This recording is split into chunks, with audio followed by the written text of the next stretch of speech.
पेक्षा चांगलं असतं, कारण गिरणीमध्ये आपण जे दळतो त्याच्यामध्ये उष्णता जास्त निर्माण होते, त्याच्यामधलं जे पोषक तत्व आहे ते पोषक तत्व कमी होतं, आणि जे जात्यावरती जळलं जातं त्याच्यामधलं पोषक तत्व कायम राहतं. म्हणूनच पूर्वीच्या काळामध्ये जात्यावरच्या ओव्या असायच्या. अरे संसार संसार जसा तवा चुल्यावर, आधी हाताला चटके पुन्हा मिळते भाकर, पेट पेट दुखियेला किती घेसी माझा जीव, अरे स्तवाच्या धन्या आलं कस तुला हिव, जवाई मानस चोटी पापामध्ये रे बुडाले, तवा याच मानसाने किल्ल्या कुलूप घडले, किल्ल्या राहिल्या ठिकाणी जवा तिजोऱ्या फोडल्या, तवा याच मानसानं बेड्या लोखंडी घडल्या. जात्यावरच्या वयामधनं असे संस्कार व्हायचे. आता माझे 2 मिनिट चालू झालेले आहेत, घड्याळ लावायचे आणि माझ्या याला मी पूर्णविराम देणार आहे. प्रशांत गोरेची कविता आहे आईबद्दलची.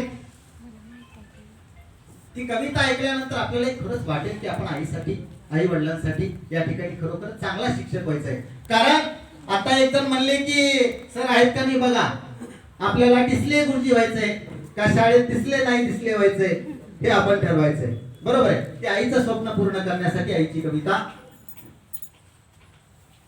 जात्यामध्ये दाणे नाही, जात्यामध्ये दाणे नाही, तरीही माया ओढायची, डोळ्यामध्ये पाणी नाही तरीही माय रडायची, पोरांना द्यायची एकची भाकर, आपण रायाची उपाशी मातर, आपण रायाची उपाशी मातर, हाती घेऊन सुईनी दोरा, हाती घेऊन सुईनी दोरा, कित्येक मन जोडायची, जात्यामध्ये दाणे नाही तरीही माय ओढायची.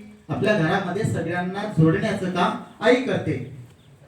आई म्हणते शिकोनी सवरोनी मोठा हो बाप्पा मोठा हो, ज्ञानाच्या मंदिरी पायरीचा गोठा हो, ज्ञानाच्या मंदिरी पायरीचा गोठा हो, माझ्या काळ्या शार पाठीवर, माझ्या काळ्या शार पाठीवर ती अक्षर ओढायची, जात्यामध्ये दाणे नाही तरीही माय ओढायची, तरीही माय ओढायची. धन्यवाद.